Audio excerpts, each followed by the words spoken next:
Welcome to the Reclaim Leader podcast. I'm Jason Tucker.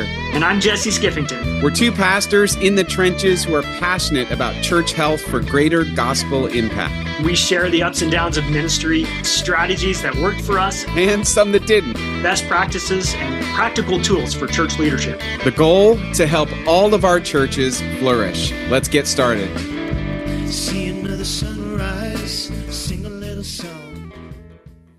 Well, I had to fight the urge, Jesse, to put on a Santa hat. As we're recording this in real time, it's still way too far from Christmas. I couldn't bring myself to do it, even though we did play a little Christmas music in the intro just for fun. But this is part two, really, of our Christmas prep series that we usually tackle this every year, and just talking about Christmas and how it's such an important time for outreach that it makes a lot of sense to spend a little time on it because culturally, almost everybody celebrates Christmas. So it's great to spend some time on this again, as we did last week. And we get to talk to someone else who is doing this with an organization called Church Fuel. Yeah, I really love our conversation with Nathan today, and just some really good reminders, but also some just things I hadn't really stopped to think about in a while.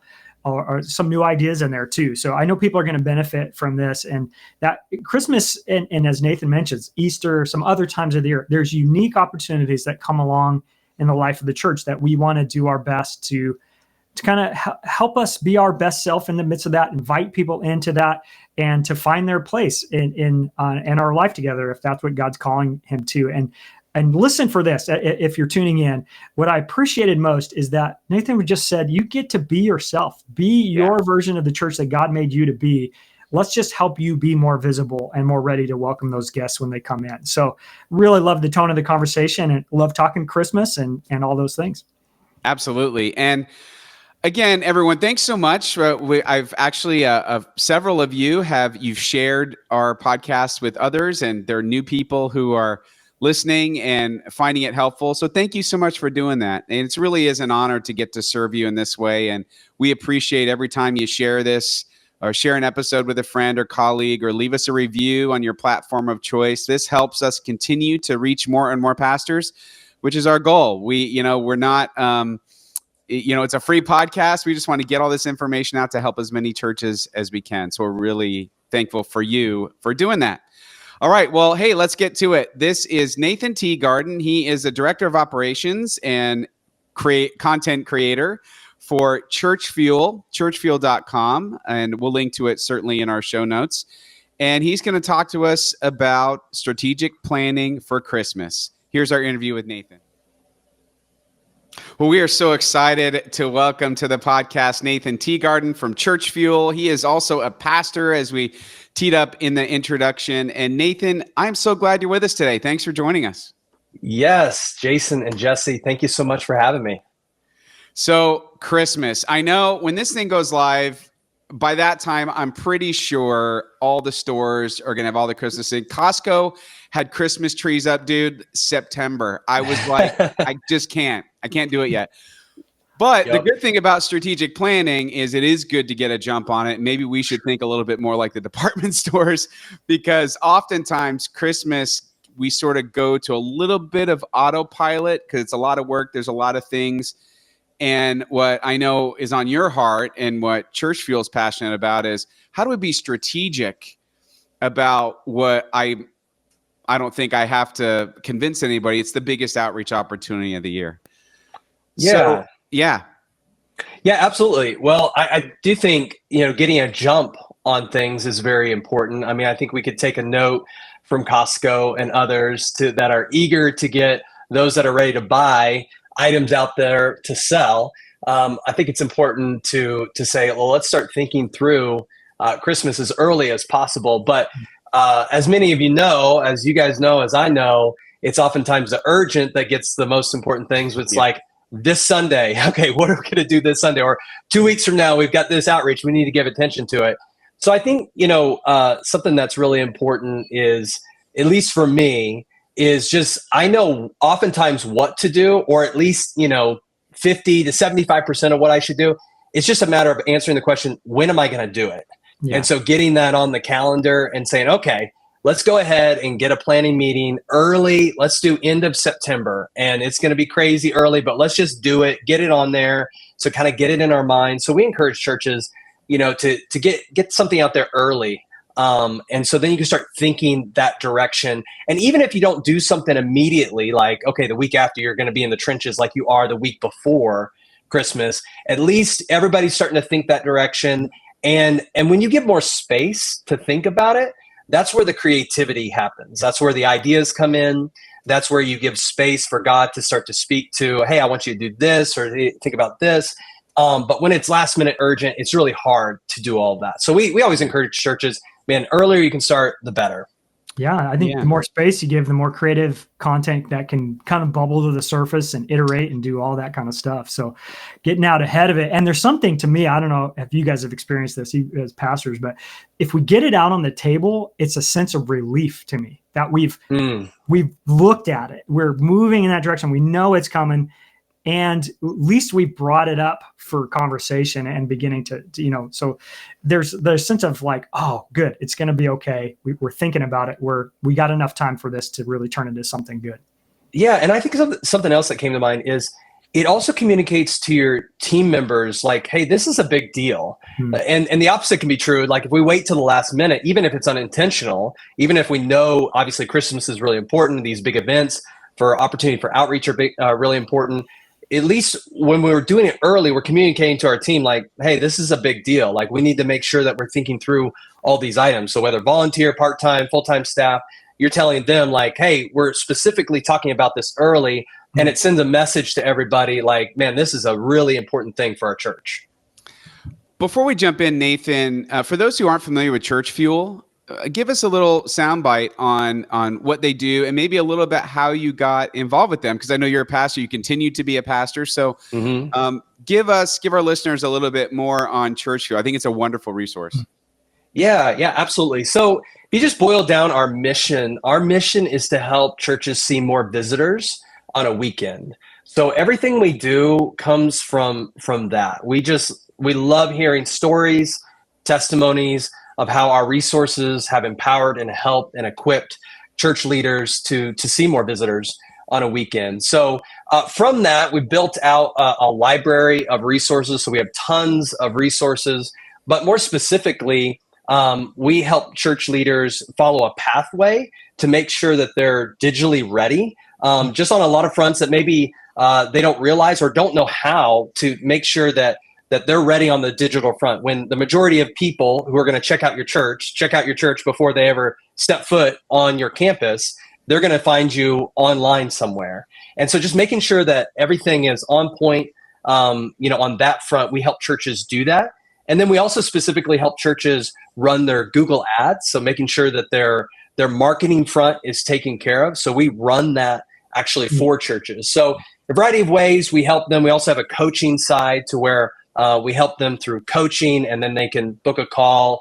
And so it's really 3 different levels that you kind of, if you want to do it yourself, there's a library, you can kind of access the resources. If you want us to do it with you, we've got a coaching side. And then the next level is like, we do a lot for you, which would be like the Google ads, and we help you with marketing. So that's a summation, but it really all comes back down to that mission where we help church leaders see more visitors on a weekend.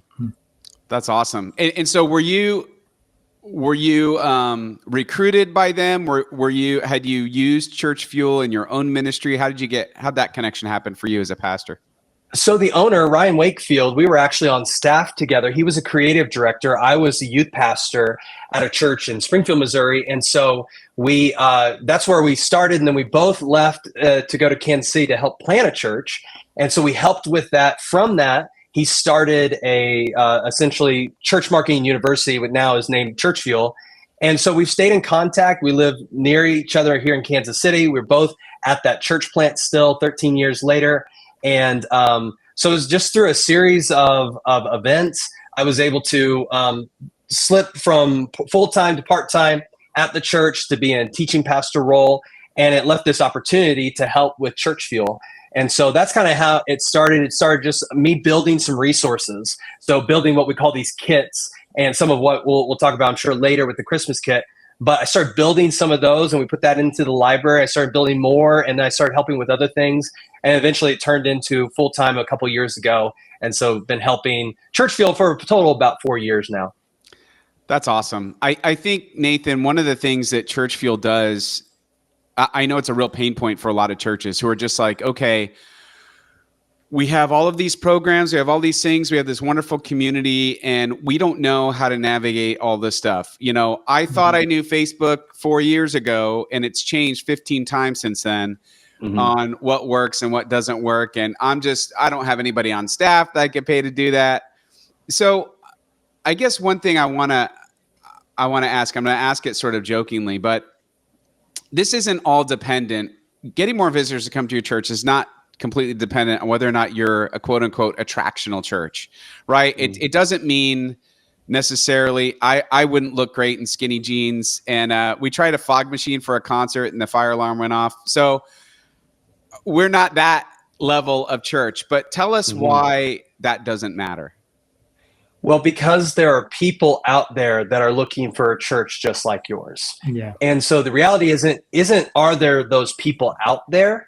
It's just, are you visible to them? And so I think it's about making yourself visible to those people. There are going to be those attractional churches, and there are people out there that are really like that and want that, and they're going to go to those churches, and that's wonderful. But I would say, obviously, lean into the calling, whatever God's called you to be as a church, and he's called you to be that because there's people that need your church. And so it's just, again, just a matter of getting in front of those people to help them see, like, hey, this church is for you. And so that, again, that's what we help churches do, is to be visible in their community. A lot of them are really the best kept secret, and they just need to get out there in front of those people and realize that they have something to offer them. And if they were just visible, there'd be people that would come through their doors. Yeah. I think that's reassuring to hear, because I think it's, just being seen, you don't have to change who you are, your identity as a congregation. But I think a lot of us struggle to know how to be visible, how to, in a healthy way, market ourselves and put ourselves out there for people to be aware of.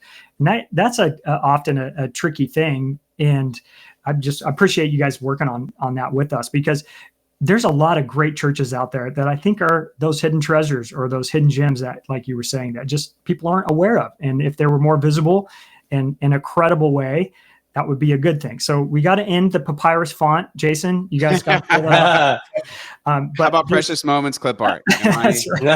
Okay. Right. Yeah. And one thing that I'll add to that, this is something that I learned as a youth pastor. A guy that mentored me said, Nathan, a student will go to a lame, uncool student ministry with a friend way longer than they'll go to a rock and cool student ministry alone. Yeah. The thing that is the biggest advantage of helping people come to your church and to stick at your church is simply, I like to say, just help them make a friend. So if you can be friendly, which doesn't cost you anything other than a little bit of effort, a little bit of training, a little bit of culture change. I mean, it doesn't cost you a fog machine. You don't have to have a big digital screen. You don't have to have a multi-million-dollar building. You can be friendly for free. And so doing that can really have a huge impact on making your church sticky and really help you get the results that you're looking for, which is to grow. So it's really a myth that you have to be this, you've got to have all those goods before you'll actually grow, which will be a negative reinforcing loop. You'll never get there. Yeah. But if you could just be friendly, man, you'll see some huge results. And those people that are meant to go to your church because you're being you, what God's called you to be, man, they'll stick because you built relationships. And man, I mean, everybody knows that's what's so powerful about family. You know, it's like, man, going to hang out with the family, it doesn't have to be cool. It doesn't have to be, things could be imperfect, but you're hanging with family because you know them, you have a relationship with them. Those Thanksgiving dinners, those Christmas dinners, all those are so valuable, and people are looking forward to them. Oftentimes, sometimes I guess there's strife and things. So hopefully, so maybe not everybody, but oftentimes you can look forward to that because of the connection. And there's some things that you can do that really help on that front. So that's a little bit different than marketing. It does overlap a little bit because you want to make sure your marketing communicates friendliness. Right. And so we help churches with that as well. But in terms of being sticky, man, you just need to be friendly. And that, that retention starts to play after a while. If you can just retain the people that you're getting, you'll grow. Yeah. We teach churches that all the time. It's like, just be friendly, retain them, and you'll continue to grow. Yeah. So tell us, all right, Christmas. What are some things? I mean, every church has Christmas programming of some kind. What have you seen as far as like, where are people getting stuck? Where are churches getting stuck and they're not as effective reaching people at Christmas as they could be? Are there maybe some common pitfalls that they kind of unknowingly are committing?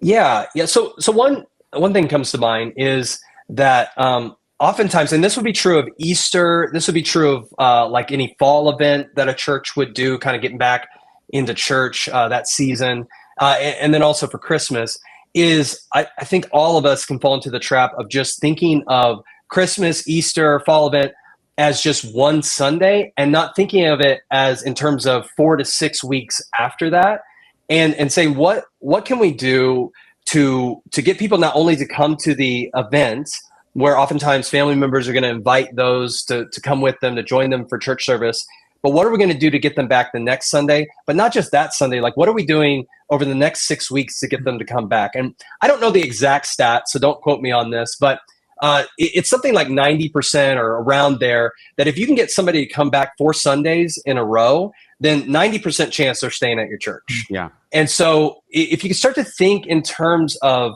not just the Christmas service itself, which is really important, but what are you going to do the next Sunday and the Sundays after that? And so a lot of times what we teach churches to do is specifically with Christmas, is to think of the New Year's series, start planning that, think through that, and then work your way back. And so depending on where you do your Christmas service, like if you do it early in December, or you do a candlelight, or you do a sermon, Christmas series, or you do a variety of those things, you may have to think through. Some churches will cancel the last, Sunday of the year or whatever. So you obviously got to think through it, but it really helps whenever you can think through that series and work your way back, and then see it from the vantage point. Here, I guess, would be the second thing, is oftentimes churches will build their programming and their church service solely with the member in mind, like the person that's gone there for 30 years or forever, and that's great, and we should think in those terms. I mean, ultimately, at the end of the day, it is a church. We are celebrating the birth of Jesus, so it should have those elements in it. But to also think about the mom who has her adult son in town, or maybe he lives in town, and said, "Hey, don't get me anything for Christmas this year. Just come with me to church."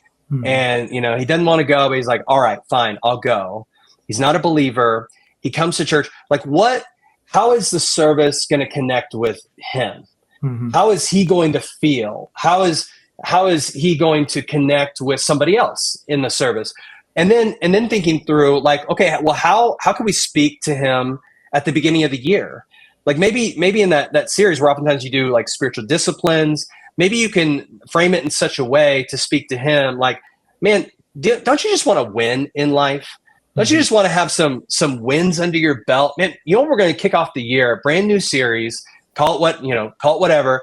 And we're going to talk about how you could actually win in your life. I mean, real, true principles to winning. So you can win in this area, this area, this area. And then you do that, you speak to that at the beginning of the message, maybe for the Christmas service, maybe it's an announcement, but you highlight that, and you're saying it in such a way that speaks to that mom's son who doesn't know the Lord, now that you've got something for him. So again, it's just thinking through a season, 6 weeks of like, how are we going to connect people from Christmas on, and then thinking through, okay, what are we doing for our guests? How do we make them feel, welcome? And certainly that's what we help churches do every single Sunday. That it's great when it's clockwork, but I think no one's got it perfect. We're all trying to work at it, get better at it. But when we start building our programming around that and thinking with the guest in mind, I think it really influences the experience of the guest. And again, that's what they're going to walk away with. When you go to a restaurant, you factor in everything to determine whether you're going to go back. You factor in the price, you factor in the friendliness of the host, you factor in the food, you factor in the atmosphere. All of it's just baked in together, and then you come to some internal conclusion on whether you're going to come back. And that's exactly what people do at church. They say, okay, how was my experience? I mean, they don't probably mull it over in their head. They don't go down the list and ask the questions to themselves, how was the hospitality? How was the service? But they're just going to, but that's essentially what they're doing. They're going to just put it all together. How was this experience? And when we plan, we prepare, and we think about the guest, and we build it around that, man, that's going to influence that very decision. Am I going to go back? Yeah. And if we can help that decision be, yeah, I want to go back. And even if they can't explain exactly why, that's okay. But we know that we've been friendly. We've helped them at every step of the stage, from the parking lot to the platform to afterwards. We've followed up with them. We've spoken to them in the message. We made it easy for them to understand. We helped them understand worship. All of those elements come together. So hopefully they come to the conclusion, you know what, I'm going to go back. And so that mom's son says, you know what, I just went originally because my mom wanted me to go. But now I want to go back because, man, that was a great experience. Yeah. I want to go back. Even if they don't give their life to Jesus right there and then, and, they're completely transformed, called in ministry and ready to go on the mission field. I mean, even if that's not the case, at least they've taken another step. And hopefully we can help them to do that, to take another step. So we get them back just another Sunday. And then we get them back another Sunday. And they start to build relationships, start to get sticky. And it's like, man, they don't see any way else out. They're going to continue to come. So yeah. Anyway, that's what I would say is make sure you think on the season. Make sure you think about the guests in mind when you're preparing for your Christmas service. Yeah. And I know you guys use the same language. We talk all the time about pathways. You're really just trying to exercise that muscle of thinking about, how am I creating a pathway for whoever I'm trying to reach? And you're thinking way beyond just one Sunday. You're thinking strategically about, for Christmas, for example, the new year, which I think that's great. Sermon series, all of that, I think is really helpful. It's a good reminder. So what are some churches that you see that are just killing it with Christmas? Like, what are some things that you notice that they do exceptionally well? Is it just simply, hey, we're really good at inviting them to the next thing? Or is it something more? So I would say a couple things on that. Churches that are doing really well as it relates to big services like Christmas, Easter, fall outreach, whatever big event, they're doing two things really well. They're helping their church invite, and then two, they're doing really well in digital marketing. So those are two areas. So the first one, they're helping their congregation to invite. There's really two elements to that, and one is to equip, and the second is to inspire. So you want to be able to equip your congregation to invite. Like, you got to give them the tools. If you told me to build a house, but you gave me no tools, then I'm probably not going to do a very good job. Honestly, even if you gave me tools, I'm not going to do a very good job. But if you give me tools, I got a chance. I'm not good with, construction stuff. But with inviting, you've got to be able to give them tools. So like an example of a tool would be like an invite card. Very simple, not anything new, not anything revolutionary, but just giving them something in their hands to be able to hand to somebody else is huge. So that would be one thing, is just giving them that tool. I would say also on the digital front is giving them something to share. So that would be kind of like a digital, invite card. So just being able to help them have something along that front is going to be huge. So you want to be able to equip them with tools. The other thing is to be able to inspire them. So one thing that we encourage churches to do is, we call it the invite strategy, and it's basically get those printed cards, and the first actually hand them out to your leadership. And so maybe 6 weeks out from Christmas, you hand them out to the leadership. So that would be, your pastors, part-time, key volunteers. You hand it out to them and you say, okay, for the next 2 weeks, we want you to go out and invite people to Christmas. and we want you to catalog the stories the interactions that you have with people, the good ones and even the bad ones. And so you get all those stories, you start to collect those. And then 4 weeks out from Christmas, you share it out to your congregation. Say, hey, we've actually already been inviting people. Our leadership team has been leading the way. We've been inviting people. Here's some of the stories. And then we also even encourage you to share stories that are ones that are like not as encouraging, ones that might be a little discouraging. Like, man, the person took the card and threw it on the ground, stomped on it. Like, I don't want to ever go to church, because then you could share on the heels of that. You know what? I learned that I didn't die. Oftentimes we're afraid to invite people because we're just worried of what are they going to think about us. It's like this huge fear that we have, like public speaking. Excuse me.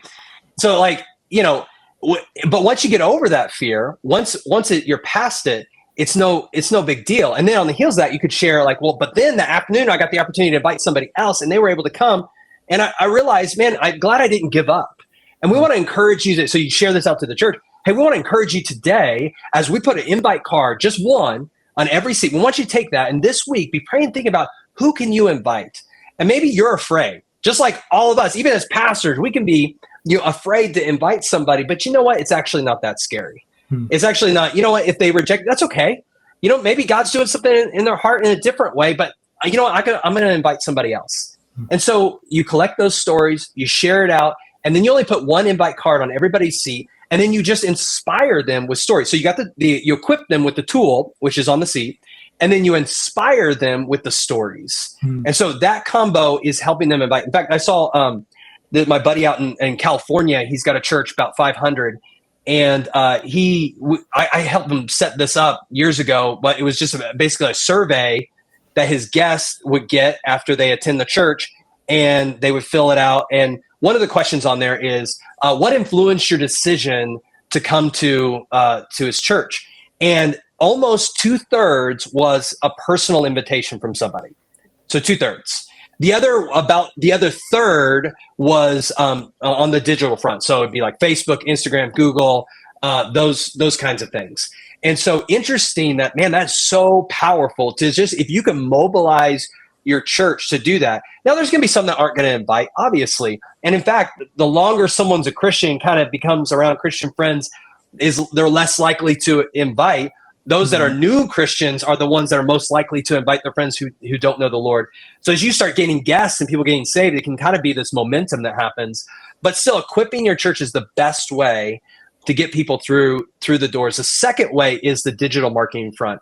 And that would be, on social media, running ads. That would be on Google, running ads there. Who's searching for a candlelight service, and making sure you've got those keywords all dialed in. That's something that we help with at Church Fuel. But making sure all of that is dialed in so that people can find you on the digital side, and your church pops up as an option. They land on your website.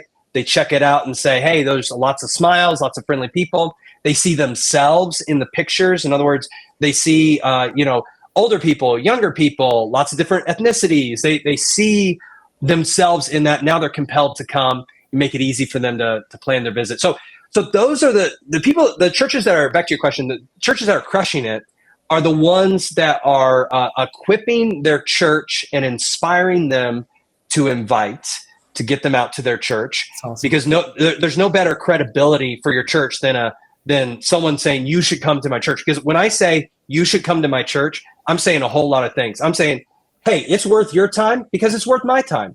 I think it's a great place. It's like recommending a restaurant. You'd never recommend a restaurant to somebody, hey, you should come with me to this restaurant, unless you liked it yourself.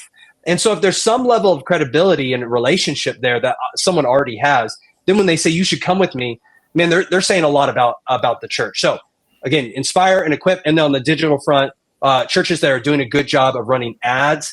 And when I say ads, and I know it's kind of a rabbit trail here, but just a quick, lesson on social media is we teach churches that, the more organic you can make it, the better, because it works with the algorithm instead of against it.